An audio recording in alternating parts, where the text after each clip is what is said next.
Saúde os irmãos com a paz do Senhor.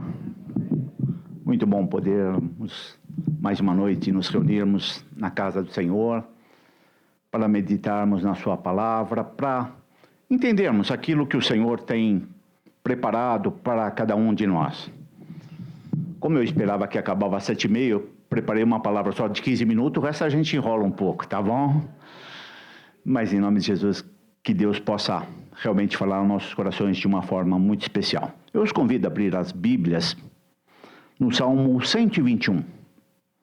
Ele vem bem a contento, no mesmo contexto daquilo que nós já iniciamos na leitura do Salmo 23, e este Salmo ele vem trazer também à tona esse mesmo assunto, esse mesmo tema que nós estaremos meditando nesta noite. Salmo 121. Vamos ler como de costume fazemos, alternadamente. Elevo os olhos para os montes. De onde me virá o socorro?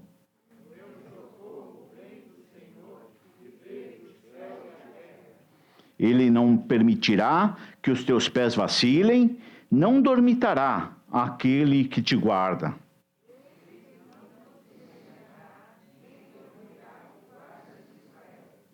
O Senhor é quem te guarda, o Senhor é a tua sombra à tua direita.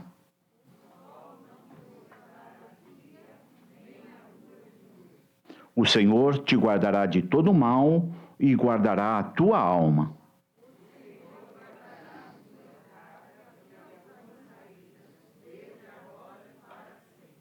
Amém. Queridos, o pastor Eli, acho que foi na sexta-feira passada ou no sábado, que ele falou comigo sobre trazer a palavra hoje. Tínhamos uma reunião preliminar e traria a palavra hoje. E algum tempo atrás, eu propus no meu coração debruçar-me sobre o livro dos Salmos. E eu procurei fazer isso não de forma pastoral, que quer queira, quer não, como pastor, dirigente da congregação, a gente está sempre preparando mensagens. Eu falei, eu preciso ter algo devocional para a minha vida mesmo, sem me preocupar com a parte da preparação da mensagem, a ministração da mensagem. Confesso para os irmãos que muitas vezes, como hoje, é o salmo que acabei de meditar. E quando o pastor Eli me ligou, eu tinha acabado de fazer a meditação exatamente no Salmo 121 e Deus tinha falado comigo de uma forma bastante... Sabe aquela que você começa a ler a Bíblia e começa a apanhar e começa a diminuir diante de Deus, e Deus falou comigo de bastante claro. E como eu me propus, eu me conheço a minha concepção, cada um dos irmãos tem a sua forma de fazer o seu devocional, eu preciso de ter alguma metodologia, porque eu sou muito relapso. Então, se eu não pego com alguns objetivos, eu acabo relaxando e acabo deixando de fazer. Então, o que eu me propus quando eu me propus a estudar o livro de Salmos? Eu leio o Salmo e num caderno universitário eu escrevo o que eu entendi. Escrevo algumas linhas, simplesmente o que eu entendi. Aí, na seguida, eu pego o livro do pastor George Wood, que é o secretário-geral da Assembleia de Deus dos Estados Unidos, eu pego o livro dele sobre o mesmo salmo e vou acrescentando aquilo que eu tinha entendido, aí eu já começo a ter uma outra visão sobre o salmo ainda. Aí tem um outro salmo, outro livro também que eu gosto bastante, Derek Kidner, ele já é um pouco mais aprofundado, e eu leio o mesmo salmo e aí eu começo a concluir. Irmãos, e quantas vezes eu leio o salmo, faço aquela leitura e falo, puxa, entendi. A hora que eu leio o primeiro livro, eu falei, não tinha entendido nada. Agora eu entendi. Aí eu pego o segundo livro, falo, nem eu nem o outro pastor tinha entendido nada. Agora a gente está... Ou seja, vai acrescentando isso de uma forma bastante clara. Então, desta forma didática, irmãos, é que eu estou fazendo esse estudo de Salmos e tem sido maravilhoso para a minha vida. Deus tem me ajudado, tem falado muito na minha vida. E isso provavelmente nos mostra o quão pouco nós temos o conhecimento e o quanto nós precisamos nos embasar, não somente no nosso conhecimento. Eu tenho para mim uma coisa bastante clara, irmãos. Nós estamos no ano de 2021. Portanto, o cristianismo já tem 2000 anos, falando a grosso modo. Homens consagrados a Deus. Então, eu imagino que, se eu achar que agora eu vou descobrir a roda, irmãos, 2000 anos, homens de Deus se dedicando, estudando com muito mais profundidade, então temos que realmente aproveitar o que já temos e assim nos edificarmos dentro dessa premissa, uma forma que eu achei que eu consigo fluir bastante dentro disso. Eu acho que acrescenta para a minha vida muito. Espero que os irmãos também possam assim o fazer, ou da forma que os irmãos julgarem conveniente. Esse salmo que nós lemos agora, ele nos fala bastante sobre, não sei se os irmãos perceberam, o Senhor me guardará, o Senhor guardará. Ele vai falar sobre proteção, ele vai falar sobre os medos também. Então, se nós começarmos, elevo meus olhos para um monte, de onde me virá o meu socorro? Está falando sobre os medos. O Senhor me guardará de tropeçar. Medo. Então ele vai tratar exatamente a temática deste salmo, e mais para frente eu vou entrar, aproveitando o professor Gilvan que está aqui, cargo meu agora, vir depois de 17 palestras aqui, falar sobre isso, mas dentro da forma expositiva, vamos pensar um pouquinho dentro desse salmo, entendermos realmente o que o Senhor está nos passando, entender um pouquinho mais. Mas dentro desse conceito, irmãos, eu gostaria de falar sobre o medo. É isso que esse salmo trata de uma certa forma. O salmista está com medo. Nós vamos entender depois o contexto, o porquê disso. O que é o medo? Segundo as definições, o medo é a sensação em consequência da liberação de hormônios, como a adrenalina, que causam a imediata aceleração dos batimentos cardíacos nossos. Então, essa sensação, de repente você sente aquilo, por alguma razão, vem aqueles hormônios todos, que nem a adrenalina, e você fica com o coração bum, bum, bum, bum, disparado, né? Batendo. E se for um medo mais forte ainda, como dizia as culturas antigas, inclusive judaica também, o intestino solta, não é assim? Por isso que ele fala as entranhas, né? Que são consideradas órgãos sensíveis a isso. E o que é isso? É uma resposta do organismo à estimulação tida como aversiva. Eu estou vendo que aquilo que está acontecendo é agressivo a mim. Então, de alguma forma, o que acontece? O meu organismo se prepara para combater ou para fugir. Essa é a realidade. O medo é isso. O nosso organismo, o nosso entendimento, nossos pensamentos observam aquilo que pode ser agressivo e aí nós nos preparamos para fugir ou para enfrentar. E então nos prepara sobre isso. Uma outra coisa que eu queria falar também sobre o medo, que o medo é universal. Não há quem não sinta medo. Tem um camarada aí que eu acompanho ele, passarinho. Ele voa de asa delta aí, acho que é passarinho o nome dele. Se não é passarinho, eu mudei o nome dele agora. E ele faz cada loucura com asa delta, pular em queda livre, uma doideira. E o repórter uma vez chegou para ele e falou: "Você não tem medo?" Ele falou: "É claro que eu tenho medo." Medo é respeito até. E aí eu queria perguntar para os irmãos: quantos acham que o medo é benéfico? Por favor. Alguém acha que o medo é benéfico ou o medo faz mal? Vamos lá, benéfico, vamos lá, levanta a mão, quem acha que é benéfico? Isso. E quem acha que ele faz mal? Pelo menos um, eu não estou sozinho nisso. 2, 3, opa, está aumentando, vou fazer leilão aqui, vamos vender um pouquinho mais. Este é o paradoxo do medo. O medo, ele pode ser benéfico, pode ser salutar, ou pode ser extremamente prejudicial. Depende da forma que nós encaramos. O pastor Eli já deu uma menção. Ele exige que eu não me coloque, de uma certa forma, de risco.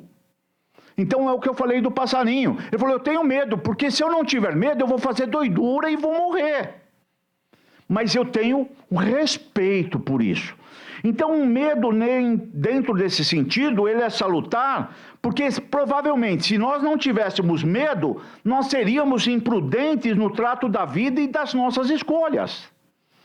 Então, se eu não tenho medo, pensando no lado profissional, eu estou trabalhando numa firma, não tenho medo, peço a conta e vou para outra. E aí eu posso quebrar a cara. O que nos faz, muitas vezes, permanecer em um emprego? Não é o medo de ficar desempregado e não poder honrar com as suas responsabilidades? De uma certa forma, então, esse medo é salutar. Agora, ou seja, ele é salutar num momento que nós usamos para sermos prudentes e cautelosos.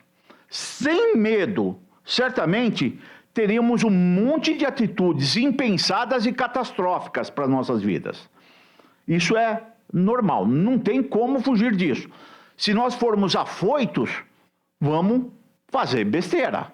Então, nesse sentido, existe esse paradoxo do medo. Ele é salutar. E em que momento ele é prejudicial? Eu descrevi algumas coisas até para nós podermos discorrer um pouquinho sobre esse assunto. Quando o medo, ele me é prejudicial, quando ele não me permite agir. Quer ver, vamos lembrarmos de uma coisa. Algum pescador profissional, não digo pescador de pegue-pague não, tá? Que aí não vale. Pescador de mar mesmo, um caiçara lá que vive da pesca, que não saiba nadar, acho que é meio inconcebível, né? Agora, os irmãos se lembram? O apóstolo Pedro estava lá no barco. Ele vê aquele fantasma, né, para ele. Ele fala, se é tu mesmo, Jesus, manda aí ter contigo. Bora, desce. Aí ele vai, pula no mar, começa a andar no mar. Aí, de repente, ele olha, a onda afunda. O que aconteceu com ele? Esqueceu que sabia nadar. Mestre, vou morrer. Jesus puxa ele pela mão e ponto. Então o medo, ele é prejudicial num momento que ele não nos permite agir. Irmão, eu dei um exemplo de situação física, mas pensemos no medo como um todo. Da mesma forma que eu falei que ele é salutar, que não me permite mudar de emprego, ele também é prejudicial, pois me obriga a ficar em um emprego. E aí ele se mascara de todas as formas para nos amedrontar. E se eu ficar? E se eu sair de lá e se eu for pro novo e não der certo? E se, sabe aquele e se que a gente vai fazendo na vida? Isso daí vai nos aterrorizando e nós acabamos ficando estáticos, sem se movimentar. Quando ele é prejudicial, quando nos faz nos conformarmos com a situação que nós estejamos, mesmo que ela seja desfavorável. Então, irmãos, muitas vezes a pessoa, por medo do desconhecido, por medo de alguma coisa, está numa situação horrível, mas ele não se sente impelido, não tem forças, não tem coragem para enfrentar a situação e mudar. E aí nós vemos alguns absurdos que a gente acompanha pela imprensa. É uma esposa que está sendo espancada pelo marido há 300 anos e por medo qualquer não se dispõe a mudar de vida. Ou uma esposa que vê o esposo abusar de um filho e se conforma também porque com medo da situação se transformar. Então, quando o medo ele toma essa proporção paralisante, é extremamente prejudicial. E aí, como eu falei, o medo ele vem mascarado e muitas vezes ele vem assim: será que eu tenho capacidade para? Puxa, eu não tenho essa capacidade toda. E isso daí vai me fazendo me acomodar na situação que nós estamos. Também fabricamos alguns temores que são assustadores. E se eu for lá e isso não sei o quê, não sei quem falou que não sei o quê, e isso começa a nos amedrontar de uma forma tremenda e a gente não consegue caminhar de jeito nenhum. O medo também, ele nos aprisiona para evitar possíveis fracassos. Então eu vou tentar fazer uma coisa, e se eu não conseguir, eu vou ter que voltar a pedir desculpa e falar que eu não tenho capacidade para isso, eu vou me expor. E aí, eu vou me retraindo, vou ficando com medo e não faço nada. Muitas vezes é o medo de se tornar uma pessoa diferente. Irmãos, mais do que nunca, irmãos, nós estamos vivendo nesta pandemia, opiniões divergentes, todo mundo... Você defende uma posição, ou na posição política que nós estamos, extrema de um lado, extrema de outro. Você às vezes tem medo, receio de colocar a sua opinião, porque vai ser contrária a um monte de gente vai vir com pedra na tua cabeça.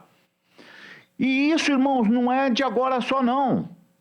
Como foi difícil ser um jovem crente, quando eu era diferente de todos os que me cercavam no trabalho. Eu era o diferente. E quantas vezes a gente se acovardava até para não se expor. Sabe, mas em nome de Jesus tenhamos esta convicção. Eu sei o que eu estou fazendo, eu sei o que eu estou servindo, eu tenho o caráter de Cristo na minha vida e bora! Pode todo mundo me chamar de quadrado. Sabe, já tive algumas situações no ambiente que eu convivia com amigos que falaram: meu amigão, você é crente ou você não é homem? Ouvi essa frase uma vez.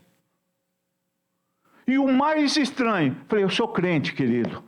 Causei mais surpresa para ele do que eu imaginava. Mas são constatações que nós temos que nos enfrentar e temos que nos posicionar.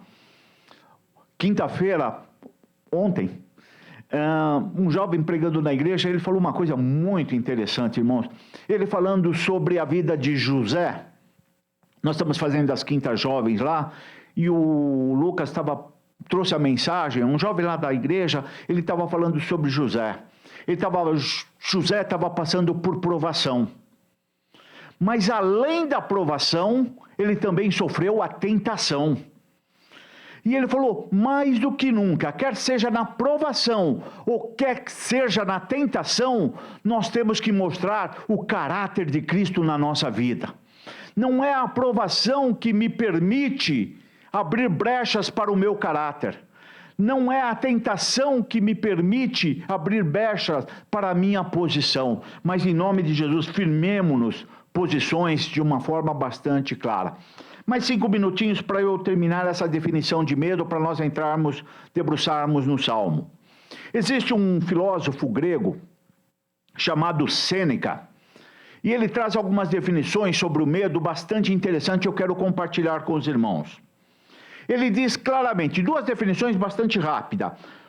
O que é um medo? Foi perguntado para ele. Ele fala assim: é aquilo que lhe impede de procurar o seu trabalho dos sonhos, aquilo que lhe impede de fazer arte, aquilo que te impede de viajar pelo mundo e aquilo que te impede de se expor. Isto é o medo. É um dos maiores filósofos conhecidos, ele faz essa definição de medo. E ele fala assim, é simples assim: nós podemos dar a desculpa de estarmos ocupados, nós podemos dar a desculpa que estamos em mau momento, nós podemos dar a desculpa que eu não tenho talento, posso dar 1 milhão de desculpas, mas na realidade é o medo que está me paralisando para que eu não possa realizar essas coisas bastante claras. E ele diz mais: é preciso conhecer o seu medo para derrotá-lo. Primeira coisa é isso. O que está me aprisionando? O que está me trazendo esse medo, esse pavor? Então, se eu conhecê-lo, eu conseguirei ter armas para derrotá-lo. Uma outra coisa que ele fala também, muitas vezes, irmãos, as coisas são muito maiores na nossa mente do que efetivamente são. Sabe, de repente eu acho que vai vir um caminhão, e na verdade só vem um pedregulho. Mas na minha cabeça o medo é maior do que a própria situação que nós podemos passar. E ele diz mais: antecipar um fracasso não vale a pena para não tentarmos. explore o que realmente pode dar errado. Esse é o conselho dele. A segunda informação que ele traz: existem mais coisas suscetíveis de nos assustar do que existem realmente capazes de nos derrotar. Irmãos, eu não sei se vocês já passaram, eu já me deparei com isso. Sabe, você se prepara para enfrentar uma batalha e, de repente, um simples estilingue era capaz de resolver o problema. Quantas vezes eu já me preparei para alguma reunião de trabalho, reunião profissional ou alguma outra coisa, me preparei, sabe, fiz todo um exercício mental que o coração chegou a 1000 por hora, disparou, a hora que você chega lá, você fala, poxa, é isso, é só isso, foi fácil demais. Mas eu criei um monstro tão grande que quase me paralisou. Então tenhamos cuidado, tenhamos esta preocupação bastante clara. Algumas coisas nos atormentam mais do que deviam, algumas coisas nos atormentam antes do que deveriam, e outras ainda nos atormentam quando nem sequer nos deveriam atormentar. Mas enfim, tudo pode mudar. Precisamos conhecer. E eu não tenho dúvida que esta palavra é a nossa principal força, é a nossa principal arma que nós temos para derrotar o medo das nossas vidas. Então, em nome de Jesus, que nós possamos, ao nos debruçarmos sobre esse tema, sobre esse salmo, possamos encontrar mais e mais força para que nós possamos caminhar. Por isso que o salmista Davi, no versículo 4, ele diz: ainda que eu ande pelo vale da sombra e da morte, eu não temerei. Difícil? Claro que é. Todos nós já passamos por lutos, já passamos por circunstâncias difíceis. É difícil, sim. Mas ainda que eu ande no vale da sombra e da morte, não temerei. Por quê? Porque eu sou forte? Por quê? Tu estás comigo. E é interessante, irmãos, tem um versículo, talvez a gente não consiga, mas Pedro está falando, o apóstolo Pedro, ele traz um versículo muito interessante. Ele diz que o amor afugenta o medo. É interessante.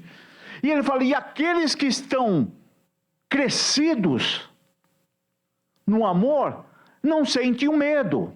E se sentimos medos, é porque nós não estamos aprofundados.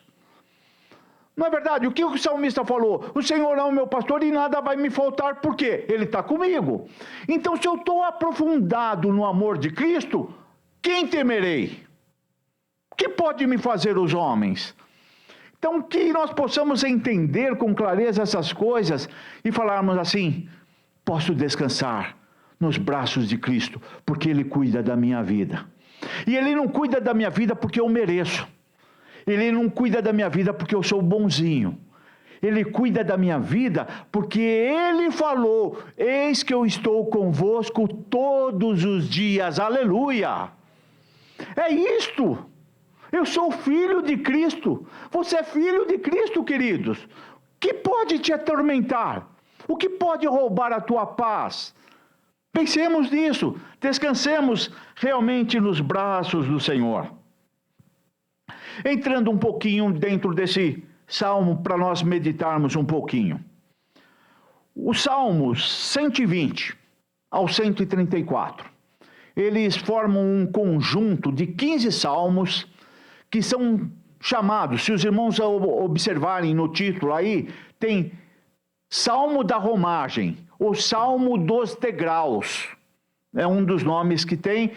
Romagem é romaria, podemos assim chamar. E o que se refere a estes salmos? Existem algumas opiniões, algumas situações que não diferem muitas coisas. Primeira coisa que eu gostaria de falar sobre isso antes de entrarmos propriamente no salmo. Todo o povo judeu, todo judeu, ele tinha pelas leis mosaicas a obrigatoriedade de ao menos uma das festas anuais de Israel e irem até Jerusalém. Então, independentemente onde eles morassem, se aqui no sul, ou se lá no norte, na Síria, ou na divisa aqui com o Egito, eles tinham que se deslocar até Jerusalém. E eles faziam isso. Então, o que os comentaristas falam? Que durante esta festividade, primeira opinião, existia entre o pátio das mulheres, também é bastante notório e conhecido, há uma separação no templo em Jerusalém, onde ficam as mulheres e onde os homens podem acessar. Isso já nos é conhecido, não vem o caso agora. E a diferença para ir de um local ao outro, havia exatamente 15 degraus. E o que acontece? Em cada degrau que eles subiam, o cantor, o levita, que era o responsável pelo coral, não todo coral, todo levita era regente de coral, mas tinha os levitas que lavavam o banheiro também, né? Hoje, mais do que nunca, a gente começa a ouvir que todo levita é só cantor, mas enfim, vale. O levita, que era o responsável pelo coral, ele começava a cantar e o povo respondia. Esta é uma das visões que se tem desse canto dos degraus. Eu prefiro, para mim a mais correta é, os povos, eles vinham de todos os cantos das nações para as festividades, e eles se reuniam no vale de Jericó. Jericó, ele dista aproximadamente 30 quilômetros de Jerusalém, e ele fica abaixo do topo de Jerusalém, 400 metros mais ou menos, então é um aclive, é uma subida. E todos eles se reúnem lá e vão marchando para Jerusalém. E durante esta marcha para Jerusalém é que eles vão cantando. Eles vão cantando exatamente esses 15 salmos. O cantor, o chefe do coral dos levitas, começa a cantar e o povo vai respondendo. E isso eles vão avançando. Irmãos, eu confesso para os irmãos que enquanto eu estava fazendo essa meditação, eu comecei a me sentir no coral cantando lá também, tá? De verdade. E eu comecei a cantá-lo na marcha mesmo, que era a história. E eu me lembrei, irmãos, tem alguns velhinhos que nem eu aqui. Nós estamos nas festividades do nosso templo aqui, né? E eu me lembro que a gente estava aqui nas festividades, aqui no dia da festividade do culto, e tinha um determinado dia que o tio da Esther estava escalado para vir aqui, só seu tio, tá, Esther? Não é meu, não. E se lembra o que acontecia, pastor Eli? Perus, quando vinha aqui, eles paravam onde? No Cine Real, né? Em frente ao Joaninho ali, e vinha a banda, pá, mandando ver, arrepiando. Irmãos, o dia que vinha Perus, podia o culto estar rolando aqui. Deixa eu confessar agora, só tem um pastor aqui, não dá para me excluir mais. O que estava rolando no culto, eu nem me interessava. Eu estava esperando ouvir o quê? Aquele som que estava vindo de lá, esperando eles chegarem. E eu fiquei imaginando exatamente isso, irmãos. Imagina que coisa maravilhosa. O povo ia para Jerusalém não por obrigação, mas por privilégio. Então imagine, irmãos, mais ou menos isso. Eles ali no vale de Jericó. Vamos começar a caminhada. Aí o cantor, o levita lá, o chefe do coral, cantava assim: eleva os meus olhos para o monte. Aí o grupo cantava o quê? Vamos treinar? Eleva os meus olhos para o monte. Ah, não está em tom de marcha, não. Eleva os meus olhos para o monte. Vocês já imaginaram, irmãos? Aquela coisa crescendo. Milhares e milhares e milhares e milhares cantando. Aleluia. Deve ser algo maravilhoso. E eu comecei, aí ele falava assim: ele não permitirá que os meus pés vacilem. Como o público todo cantava? Não dormitará aquele que te guarda. Queridos, que coisa maravilhosa, arrepiante, arrepia mesmo pensarmos nisso. Façamos uma pausa. Queridos, imagina aquela trombeta soando e todos nós nos encontrarmos com Cristo em glória. Aleluia! Será algo maravilhoso, esplendoroso, estarmos na presença do Senhor, algo tão maravilhoso e tão esplendoroso para nós. E dentro desta premissa que nós temos, de lermos o Salmo, lermos a palavra de Deus, tentar explicar o que ela está nos dizendo e aplicar para a nossa vida. Eu gostaria, como primeiro ponto de aplicação prática, eu falei que esse canto das romagens, ou de romaria, o canto dos degraus, como é chamado, ele era entoado pelo povo de Israel, que eram peregrinos em suas terras e marchavam para Jerusalém. Queridos, ao lermos este salmo, tenhamos como premissa isso. Eu sou peregrino, você é peregrino. Nós somos peregrinos nesse mundo. Nós estamos marchando para um lar eterno, para Jerusalém celestial. Em nome de Jesus. Ao lermos esses salmos, entendamos exatamente isso. Leiamos com esta intenção. Eu sou peregrino também. Eu estou marchando para Jerusalém celestial. As dificuldades que nos são expostas aqui, talvez seja a mesma dificuldade que eu enfrente, que você enfrente. Mas lembremos, nós estamos marchando para Jerusalém. Então fiquemos imaginando. Eles saíram de 300 quilômetros de distância de Jerusalém. Agora, eles estão apenas a 30 quilômetros. Por isso que o Salmo 122, se os irmãos forem ler na sequência, ele vai falar assim: meus pés estão nas tuas portas, ó Jerusalém. Eles não tinham chegado ainda não, mas eles já se consideravam que já estavam lá. Já rodei 300 quilômetros, agora só tem 30 para me chegar, mais algumas horinhas e eu estou chegando lá, em nome de Jesus. Queridos, em nome de Jesus, você já caminhou 1, 2, 10, 20 anos com Jesus, falta um pouquinho só, aleluia. Já estaremos com Ele em glória, estamos chegando lá, em nome de Jesus.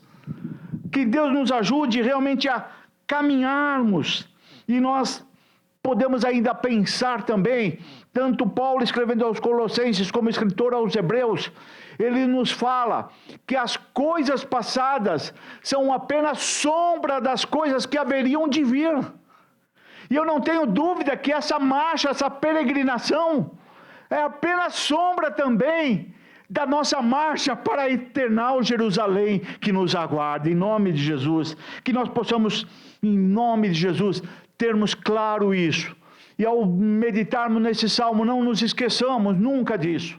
Nós somos peregrinos, estamos marchando para Jerusalém celestial, e nós precisamos tomar intento, tomarmos o cuidado, nos precavermos de tudo aquilo que nós vamos enfrentar. Entrando já na leitura do salmo, o salmista diz assim: elevo os olhos para o monte, de onde me virá o socorro? Os irmãos se lembram que eu falei que Jericó, onde que eles estavam, dista 30 quilômetros de Jerusalém e está abaixo de Jerusalém 400 metros. Então, quando eles olhavam para Jerusalém, eles viam as montanhas. Olha, eu tenho que chegar lá no monte. E aí? O que é um monte? É enigmático? É interessante, irmãos, o salmista Davi, no Salmo 11, o versículo 1 e o 2, se os irmãos deixarem marcado aí, vamos lá no Salmo 1 e 2, depois a gente volta aí de novo. Olha o que o salmista Davi nos fala, no Salmo 11, versículos 1 e 2. Quem pode ler aí para mim, para me ajudar? E para movimentar um pouco os irmãos, senão todos vão dormir.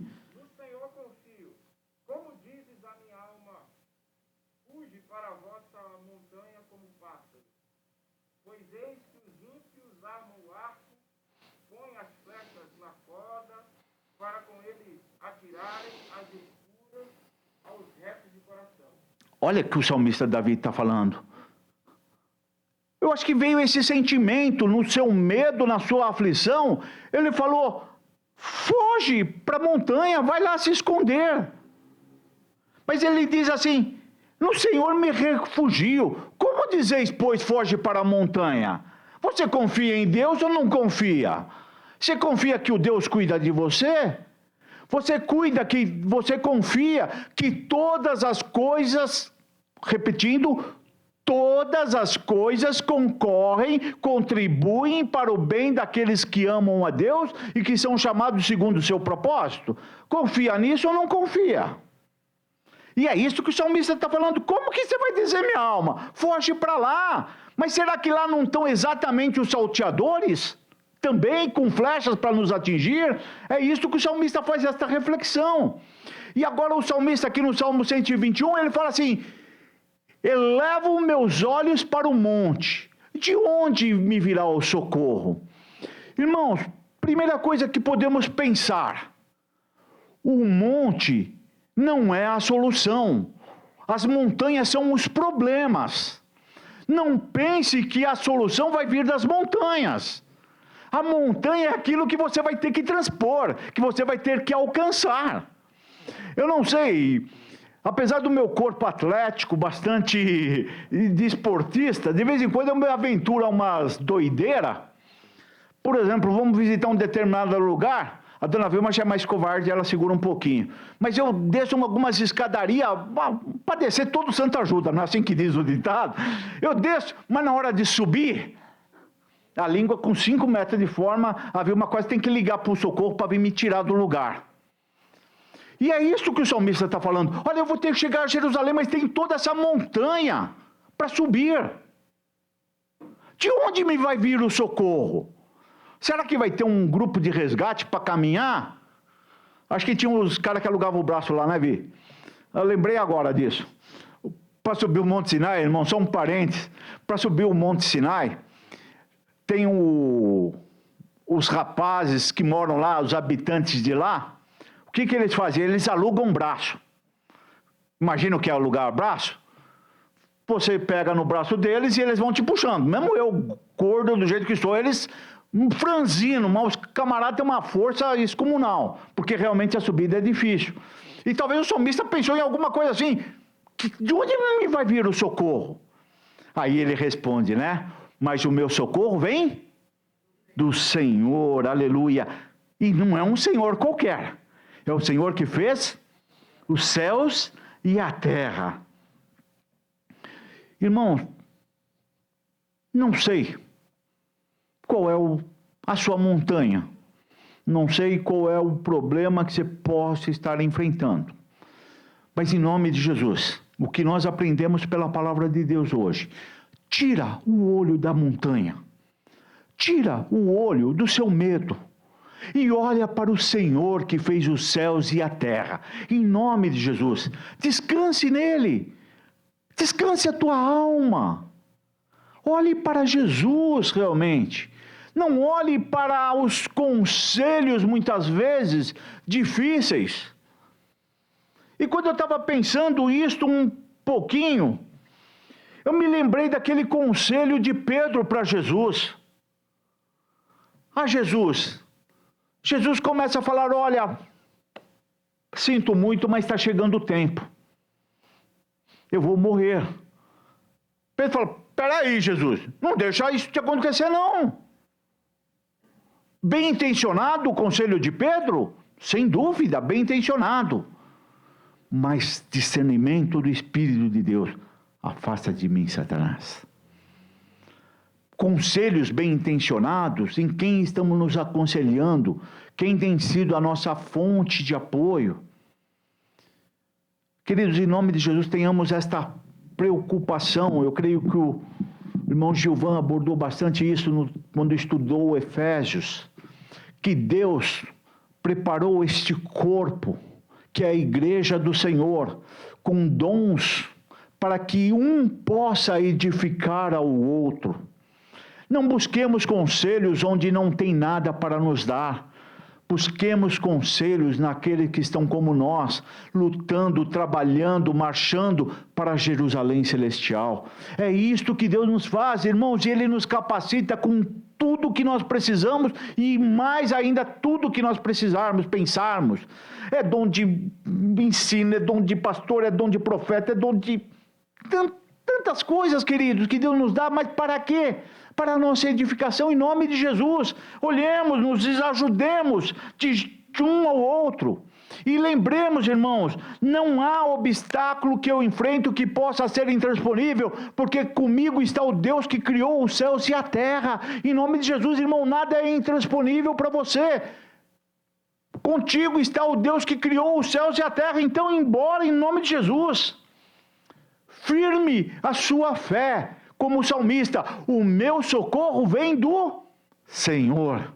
Em nome de Jesus, que nós possamos sair esta noite daqui mais do que nunca, alimentados na nossa alma. O meu socorro vem do Senhor, que criou os céus e a terra. Não busquemos soluções paliativas, mas olhemos além para ajuda viva e eficaz, que é primária, é pessoal, é sábia e é incomensurável. Não há como mensurar isso. Sabe, muitas vezes a gente vai buscando soluções paliativas para tampar o buraco, sabe? Vai fazendo remendo. Não, de repente nós precisamos realmente confiarmos no Senhor e descansarmos inteiramente nos seus cuidados. O versículo 13, ele nos diz assim: Ele, Deus, não permitirá que os teus pés vacilem, não dormitará aquele que te guarda. É certo que não dormita nem dorme o guarda de Israel. Não vou conseguir? Irmãos, o que você vai fazer da meia-noite às 5 da manhã? Exceto o irmão Marcelino, que vai trabalhar. Para ele não vale. Mas o que você vai fazer normalmente? O Senhor não dorme. Ele está cuidando de você mesmo quando você está dormindo. Não é isso que o salmista fala, é isso que ele está falando. Não dormitará o guarda de Israel, ele não precisa dormir. Ele não é dormente, ele não está absorto às minhas necessidades, às tuas necessidades, em nome de Jesus. Descansemos nele. Sabe, podemos descansar totalmente nisso. Estou caindo em aflição, até mesmo me apresento sinais de depressão. Irmãos, e quantas vezes, comentava há pouco com o pastor Eli, para que eu estou fazendo tudo isso? Sabe, às vezes vem situações que começam a nos abalar, começam a mexer com o nosso interior. Puxa vida, estou fazendo tudo isso e não estou vendo diferença. Irmãos, eu estou falando isso tanto no lado espiritual, como no lado profissional, no lado pessoal nosso. Sabe, às vezes você está trabalhando, ralando das 5 às 5 da tarde, ou das 5 às 7 da noite, e você fala, cadê o fruto disso? Estamos que nem o profeta Ageu fala, né? Parece que o salário que eu recebo vai tudo num saco furado. É Ageu, irmão Marcelino? Se não for, corrige, pode falar. Mas, o que está acontecendo? Melhor desistir, joga tudo pro alto, para que eu vou ficar me preocupando? Por favor, em nome de Jesus, não mesmo, 1000 vezes não. Jesus não te deixará cair jamais, aleluia. Ele te guarda mesmo quando você estiver dormindo, mesmo quando você estiver cansado. Esse salmo nos induz a termos uma profunda segurança. É a segurança em Deus. Se os irmãos olharem aí na versão revista e atualizada que eu estou usando aqui, tem pelo menos 6 vezes o termo guarda ou guardará. O Senhor é quem te guarda, o Senhor te guardará. Então dá-nos uma segurança tão grande, irmãos. É o Senhor que me guarda. Irmãos, como que eu chego na minha casa? O Senhor me guarda. Como que você chega na sua casa? O Senhor te guarda. Porque se Ele não te guardar, como diz a palavra, em vão vigia o sentinela. Descansemos no Senhor. Evidentemente não estou falando para sermos relapsos. Comecei dizendo que o medo ele é salutar, mas também é prejudicial. Não misturemos as coisas, não abusemos da sorte. Não é isso. Tenhamos a prudência. Lembremos de Jesus. Está aqui em cima do monte, lança aí para baixo. Está escrito aqui. Aos teus anjos dará ordem ao seu redor, para que não tropeces. Não está escrito? Tá, mas também está escrito, não tentarás o Senhor teu Deus. As duas coisas, o paradoxo do medo. Não sejamos abusados, respeitemos o Criador, respeitemos as leis naturais, mas saibamos que também não contamos somente com as nossas forças, somente com a nossa segurança.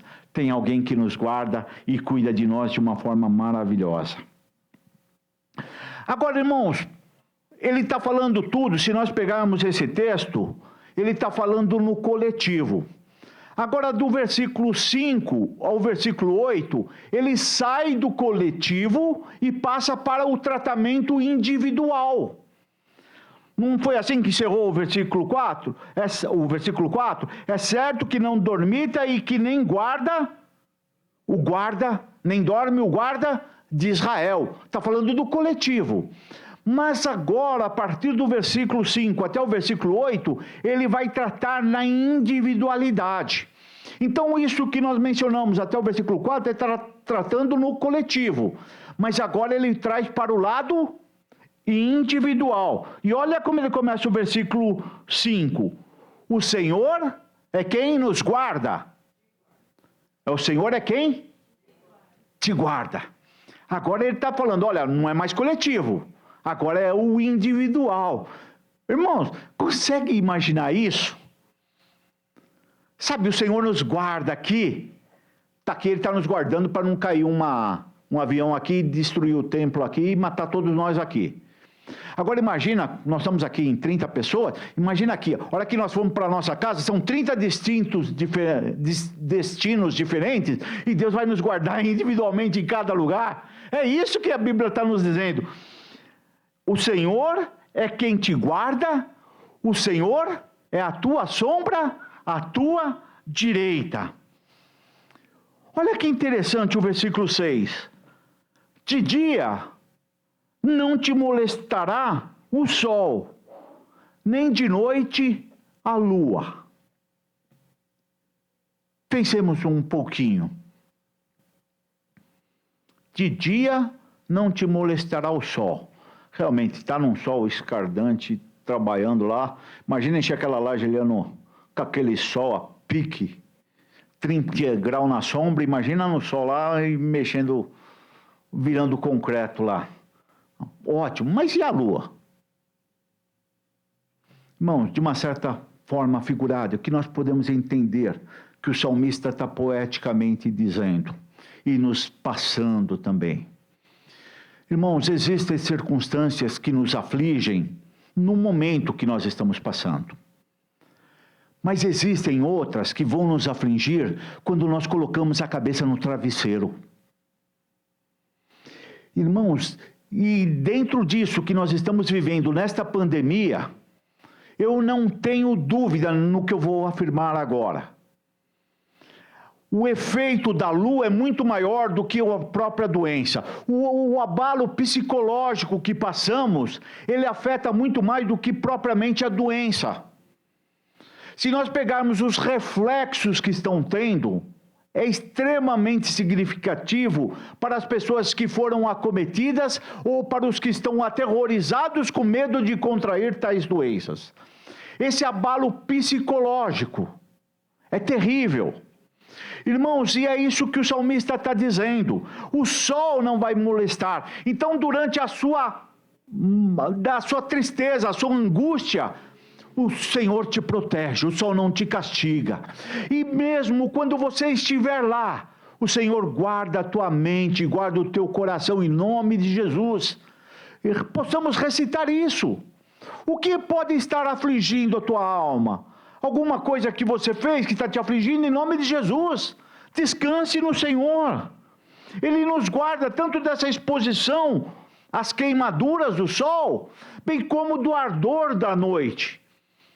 Às vezes eu, com a minha cor bem bronzeada, né, branquela assim, tomo um sol e fico com aqueles vermelhão. A Vilma fala, passa protetor, eu não passo, aí fico tudo vermelho, tem que comprar caladril, né? Para passar porque de noite não consegue deitar no lençol que parece que está pegando fogo, né? Não estou falando somente dessas coisas, não. Eu estou falando daquelas coisas que atormentam a nossa vida, atormentam a nossa alma, nos roubam a paz. Se lembra, irmãos, aquilo que eu falei também sobre o medo. Ele muitas vezes é pior do que as coisas. Por isso que Paulo ele diz assim, o que te separará do amor de Cristo? Alguma coisa pode te separar do amor de Cristo? Não dá, nada. Nem a fome, nem a tristeza, nem a tribulação, nada, nenhuma acusação. Quem tentará acusação contra os escolhidos de Deus? Ninguém. Em nome de Jesus, possamos descansar inteiramente no Senhor. Lembranças, tormentos na alma e no corpo, contra talvez perigos psicológicos, coisas que nós vamos fazendo. Quando eu estava meditando nisso, eu passei uma das maiores experiências, piores experiências profissionais da minha vida. Eu trabalhava numa área de controladoria e a gente fazia planejamento de setores, reestruturação de setores, juntar setores, diminuir setores, tudo. E eu trabalhava em uma determinada, antes de ir para esse setor da controladoria, eu trabalhava na gerência de análises gerenciais. E depois que eu fui para lá, me foi dado um trabalho que era exatamente para enxugar uma área da outra gerência que eu trabalhava. Irmãos, trabalhei com eles 10 anos, cresci profissionalmente com aquela gerência, enormes amigos que eu tinha enormes amigos lá na área. Agora imagine eu chegar lá e falar, querido, sinto muito, mas esse trabalho seu deixa de existir, vai passar para este setor. E tecnicamente era isso que iria acontecer. Era essa a decisão que eu tinha que tomar. Eu não podia ser leviano e querer passar a mão na cabeça, porque não, era isso, esse era o correto a ser feito. Irmão, se aquele dia terminei o trabalho, depois de um longo período, tudo, e me preparei para ir fazer a reunião para dar o veredito lá para aquela gerência, que eu tinha uma afinidade, tenho contato com eles ainda até hoje e grande amizade com eles. E aquilo me atormentou. Confesso que aquela noite não foi noite, aquela noite que nem o Marcelino, fiquei vigilante. Não conseguia dormir. E eu me lembro, irmãos, que ele é como se fosse essa entrada que nós temos aí. Tinha uma porta e depois uma outra porta de vidro, exatamente como isso. A distância não era muito maior do que essa. E eu me lembro que eu cheguei no dia pela manhã e me dirigi para esse setor. E quando eu passei a primeira porta, antes de chegar na porta, eu fiz uma oração assim, sabe aquelas orações de segundos? Falei, Senhor, não deixa que eu me desgaste com esses meus amigos. Me dê a tua graça. Irmãos, foi isso. Irmãos, mas que delícia que foi confiar no Senhor. Tudo aquele monstro que eu tinha criado na noite toda, mal dormida, o Senhor deu uma graça tão grande que eu fiz o trabalho que precisava ser feito, o negócio fluiu tão bem, e até hoje eu tenho amizade com eles em nome de Jesus. Mas foi o Senhor que fez a diferença. Então tudo aquilo que eu passei, toda aquela angústia, eu não precisava ter tido. Se eu tivesse feito essa oração antes de dormir, mas eu fui fazer só no dia de manhã. Em nome de Jesus, descansemos no Senhor. Hoje, se não tem alguma coisa te atormentando, em nome de Jesus, antes de pôr o seu joelho, sua cabeça no travesseiro, dobre seu joelho e fala, Senhor, em nome de Jesus, me ajuda a caminhar nisso, tira esse medo, tira esse sombra da lua que me perturba a minha mente, em nome de Jesus. Aí o versículo 7, ele diz assim, o Senhor te guardará de todo o mal. Aí eu não sei qual promessa que é melhor, tá? Nós vamos concluir isso depois. O Senhor te guardará de todo o mal. Não é de algum, não. Tem algum que o Senhor não possa agir? Há algo que o Senhor não possa fazer? Mas aqui está nos falando que nos guardará de todo o mal. E também guardará a tua alma. Irmãos, a proteção de Deus atinge a minha vida material e também a minha vida espiritual. Ou mesmo, se eu quiser fazer uma outra interpretação, ela pode até guardar a minha parte física, como a minha parte mental, alma, poço dos sentimentos. Ele guarda tudo. O Senhor nos guarda em nome de Jesus. É esse o descanso que encontramos na palavra de Deus. O Senhor te guardará de todo mal e guardará a tua alma. Irmãos, não há aquilo que o Senhor não possa agir. Não há onde o Senhor não possa entrar com solução, entrar com proteção para aqueles que o amam. E eu acho interessante, irmãos, o versículo 8. O Senhor guardará, parece que na versão corrigida, eu não estou com ela aqui, quem está com a versão corrigida? A versão atualizada, ele diz assim: o Senhor guardará a tua saída e a tua entrada. Esse seria o normal de nós falarmos. Buscando o original, é primeiro a saída e depois a entrada. Lembremos, é o canto da romagem. O Senhor os guardou desde que saíram das suas terras, das suas casas, até a entrada em Jerusalém. Por isso que ele fala: ergo meus olhos para o monte, meu socorro vem do Senhor. Ele guardará a minha entrada. Ele guardou a minha saída, aleluia, deste mundo. E Ele guardará a minha entrada nas mansões celestiais, aleluia. Glória a Deus. É isso que eu e você podemos descansar no Senhor. É Ele que guarda-nos. Nada pode nos roubar. Não é isso que ele fala na sua oração sacerdotal? Pai, guarda-os. Enquanto eu estive aqui, eu guardei, mas agora guarda-os em teu nome. Para que onde eu estiver, eles possam estar também. É esta a proteção. Irmãos, então aí nós estamos falando de uma segurança e uma proteção total e plena. Não há uma área que ele não possa guardar. Todas as áreas ele nos guarda. Todas as áreas ele nos dá segurança. Então é plena. E também é por todo o tempo. Olha como ele termina o versículo 8. Desde agora para... O que é o sempre? A eternidade também? Aleluia! Lembremos disso, peregrinos. Aplicação prática, nós somos peregrinos. O Senhor vai me guardar durante a minha caminhada, durante o meu processo de santificação, até o dia que nós teremos a nossa glorificação, quando nossos corpos serão transformados, teremos o corpo de Cristo, semelhante a Cristo, e estaremos com Ele para sempre. Aí, queridos, lá não haverá mais dor, não haverá mais morte, não haverá mais medo, porque nós seremos tudo em Cristo Jesus. E eu terminaria dizendo assim para os irmãos: o que te infunde mais segurança? Que Deus te guarda o tempo todo, que é plena a sua proteção, ou que Ele guarda o tempo todo? O que te dá mais segurança? Não sei o que você prefira, mas saiba, as duas coisas estão cobertas por Cristo Jesus. Ele me guarda em todas as áreas da minha vida e por todo o tempo que eu viver. E poeticamente já também, nós podemos, dentro da poesia, que Ele guardará da minha entrada até a minha saída.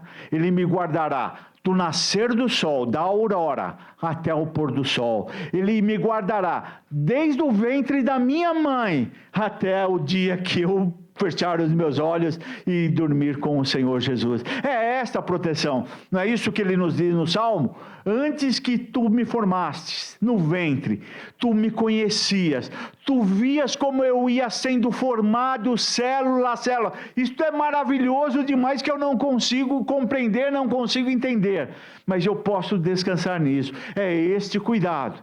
E tem um hino que nós cantamos também, que diz que ao passarmos, fecharmos os nossos olhos, o Senhor vai ser o nosso fiel condutor, não é isso?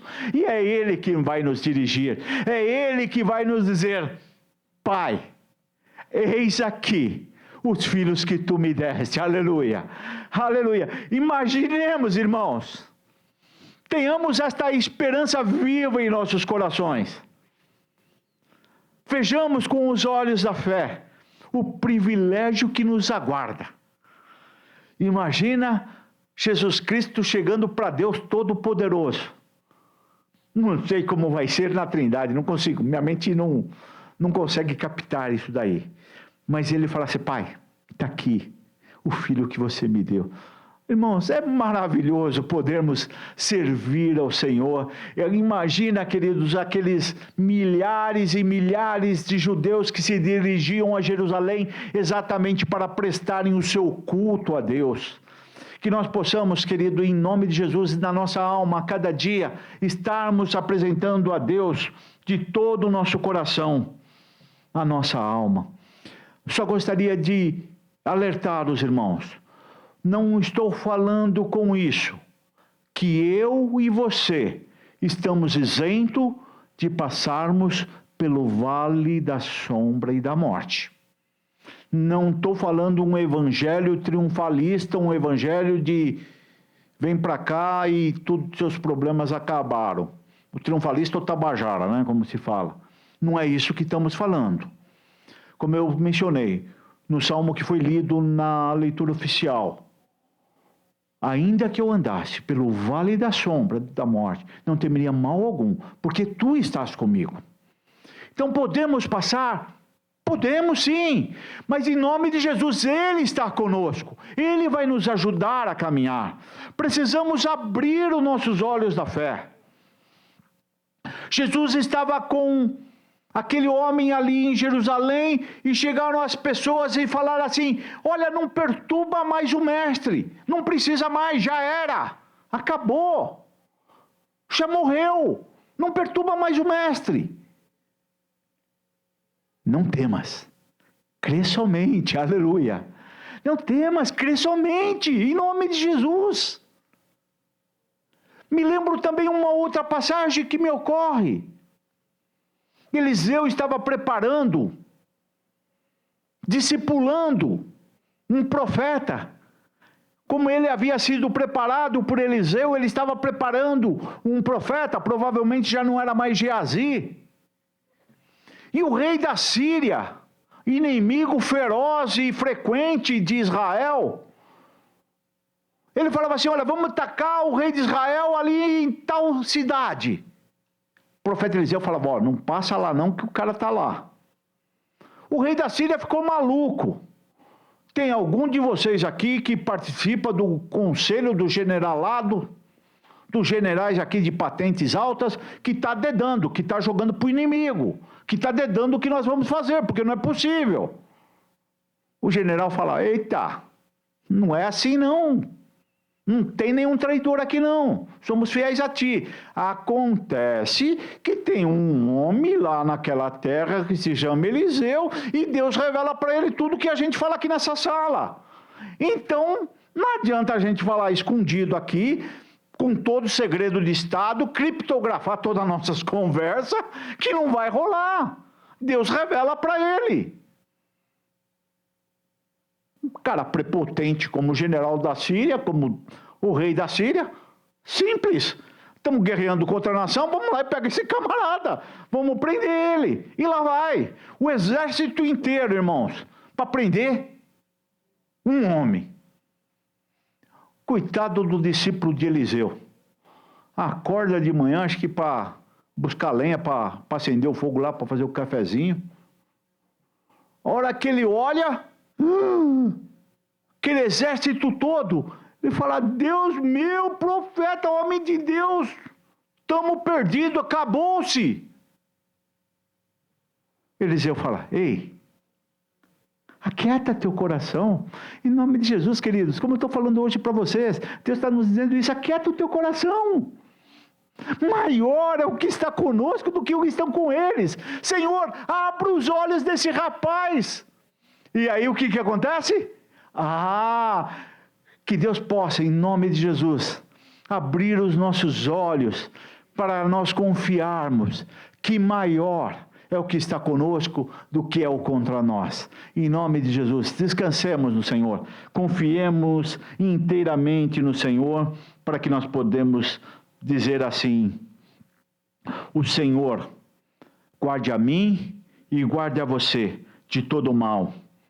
O Senhor guarde a minha e a tua alma. O Senhor guarda a minha e a tua saída.